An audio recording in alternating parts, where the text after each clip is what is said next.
What's going on, Pokemon fam, YouTube fam? Hope you're having a great one today, guys. So, in today's video, I'm going to go ahead and show you guys 5 things you need to utilize in your own Pokemon stores in order to be successful. And I'm going to create a system for you guys because I utilize this system for myself every single day. Now, I've been reselling Pokemon for the past 2 years now. I started in August of 2022. And when I first started, guys, I didn't have this information that I'm giving you guys, okay? This information was not accessible because I don't think there was that many reselling stores, selling Pokemon, and everything like that. It was kind of just a thing where it kind of started in the pandemic where it got more popular to start Pokemon stores, right? So I had to basically get my feet wet at the time, try different things through experience, trial and error, and over the years, I've developed my own system, my own playbook that I utilize every day on a daily basis that is highly effective. And if you're able to utilize this, I'm about to give you 5 things, right? If you're able to utilize this, basically at will, right? Every single day, you're consistent and you don't ever slack, then you're going to be able to scale your Pokemon business at heights at whichever you want to take it. You want to become a 5-figure seller, you want to become a 6-figure seller, you want to become a 7-figure seller. Now, to give you some transparency, I have not hit 6 figures yet in one year yet, right? But by next year in 2025, I've already done the math in my head, the predictions and the projections and everything. I'm basically set to blow way past $100,000 next year in revenue, okay? With this system in play.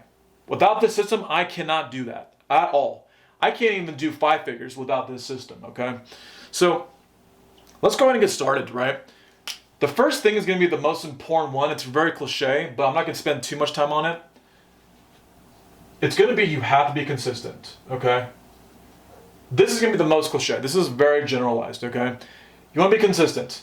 The reason why you want to be consistent, guys, is because you're not going to get better at anything in life without practicing, without doing it constantly. So this one's a hard one for people, believe it or not.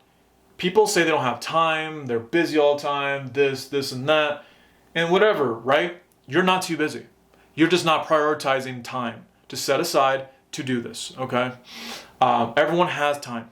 You have 24 hours in a day. You should be able to find it. If you are that hungry to actually do this, you'll find the time. So the Netflix, the video games, the going to the bar with your friends on the weekends, those are all recreational things you want to do. That's completely fine. That's none of my business. I don't really care. If you're going to prioritize those activities over this, then that is why you're not going to be successful at this. You have to prioritize and make sacrifices in your life in order to get ahead. And you got to be consistent. That's going to be the first one. So, number 1, consistency. Number 2, listing. Sorry, my handwriting's really terrible, but number 2 is going to be listing, okay? Listing. Very important.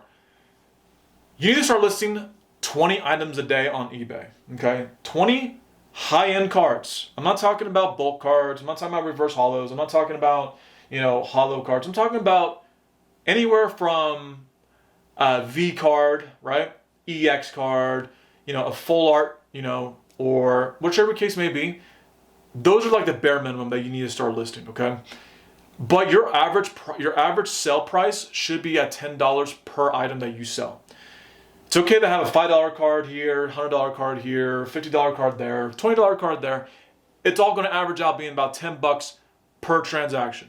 That is what you need to aim towards. So you need to start looking for quality items and list it 20 items a day. You need to find 20 higher end cards and list it 20 times and do it every single day, 7 days a week. Okay. Now that's going to lead to my third one, the third point, which is how am I going to be able to find 20 high-end cards every single day? Very good question, okay? Sourcing, okay? Now, let me give you the generic answer of sourcing, okay? So sourcing, you're going to be able to find cards, and you're going to be able to find, collections off of Facebook Marketplace, OfferUp, Craigslist, Facebook groups, Discord groups, whatever the case may be. You're going to have to find and actually take the time to basically create your own funnel. You got to create the funnel, right? What's a funnel, right? A funnel is going to be a thing where you're going to be able to have access to product at will, okay? I've been doing this for 2 years now. I have access to product that I don't have in my own hands at will. I can contact anyone that I want from over the years I've done business with. I've done business with over 200 people in the last 2 years. These people are always sending me photos every single week of collections that they end up, getting, or, from box openings that they're doing from their own collections, and they're trying to get rid of it because they need to get the cash. And I'm a buyer. I'm always buying all the time, right? And so I've done over 200 transactions with 200 different people, and I have them saved in my Facebook DMs, and I do business with them all the time. I've created my own funnel, right? Same thing with the YouTube, right? I have over 1,200 subscribers on this channel, and I have access to 1,200 different people's collections. Now, I can't force you to, sell your collection to me, but nonetheless, if I took about 5% of 1,200, right? Let's say, for example, 5% of 1,200 subscribers, then that's a pretty big number of people that I will have access to, right? So that's just an example, right? But you need to create more opportunities to have people that are willing to sell you their collections and have just have good business ethic, guys. Like, create the business ethics, right? Just have the relationships with people, right? When you're doing good transactions and doing good business with people, they're going to keep you in their contact list for future transactions, okay? And I've just created a good rapport with people to where they want to do business with me. So that's what you're gonna have to do. And that, I will admit to you guys, that will take time. That's gonna take a lot of time. It can take anywhere from 3 months, 6 months, even a year and a half to perfect the funnel for sourcing, okay? This is where people get stuck. This is where people quit, because this is the hardest part, which is sourcing, okay? And that is gonna be the make or break it for your business right here, okay? When you have the funnel, when you have access to the product, it's going to be so easy. It's going to be so easy to be able to get all this stuff and be able to sell it and make a profit off of it, right? So this takes time. However you go about it, that's going to be up to you. You need to figure out your own funnel. You need to create your own business relationships, and you need to keep the DMs and keep the people that you've done good business with. That's my strategy. That's what I've been utilizing for the last 2 years. And it's worked out quite well, I would say, for myself. Number four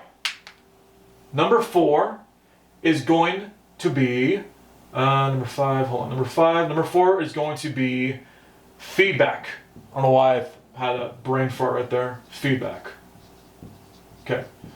Feedback is so important, dude. Feedback is going to be the health of your eBay store.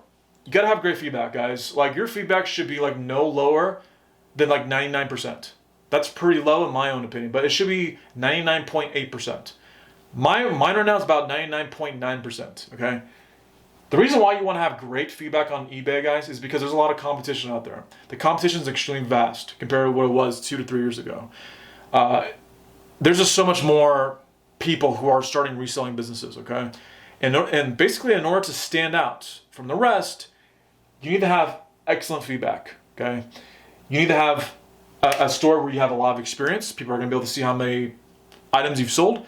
People are going to see your feedback, the transactions you've done over the years, and people are going to have access to that stuff before they even buy your Pokemon stuff. So when you're consistently active on your eBay accounts and you're getting feedback, you're answering people's questions, you're doing customer service 24/7, right? Then your feedback is going to look very terrific. And then someone's going to have more trust when they see your account. They're going to be more lenient to buy from someone like you, who's going to probably have a higher price, because I have higher prices on mine, on my eBay account. My prices are pretty high, right? But people are willing to buy from me because I have trustworthy feedback. So feedback is very important for the health of your eBay account, okay? You always want to be honest, transparent, and you always want to be healthy for your eBay account. Keep your eBay account healthy. And the last one, guys, profits. Okay? Profits is obviously the thing that builds businesses, is the thing that scales the businesses and everything, but profits is very important, because the thing about profits, guys, is that you're able to take the profits that you make out of the business and you're able to reinvest. So all the profits that I made over the past couple of years, I'm able to buy more and way more, right? This inventory that I didn't have 2 years ago, guys. I literally started off with only how much did I start off with? $40, guys. $40. I did not take my own money out of my bank account. I just started reselling the stuff that I had in my own garage. I had collections from just decades ago, guys, from the old stuff back then, and I just started reselling, guys. And I got my first trading card sale, and it was worth 40 bucks. And from that $40, guys, I just kept reinvesting that $40, and I snowballed it to what it is today. Take your profits, reinvest into the business. You're able to buy more inventory. When you buy more inventory, the more capital you have, the more you're able to scale your business on a very large scale. So that's basically it, guys. This is the playbook you want to have. Consistency, listing, sourcing, feedback, profits. This is what's going to be able to make you successful in your own business. And take it from me, guys, you got to have systems in place. If you don't have systems in place, you're not going to be successful in reselling or any Pokemon business at all, right? As far as selling on TCG Player or on eBay. So if you guys like today's video, go ahead and leave me a like, give me a sub. I'll see you guys in the next video. Have a great rest of your night, guys. Peace.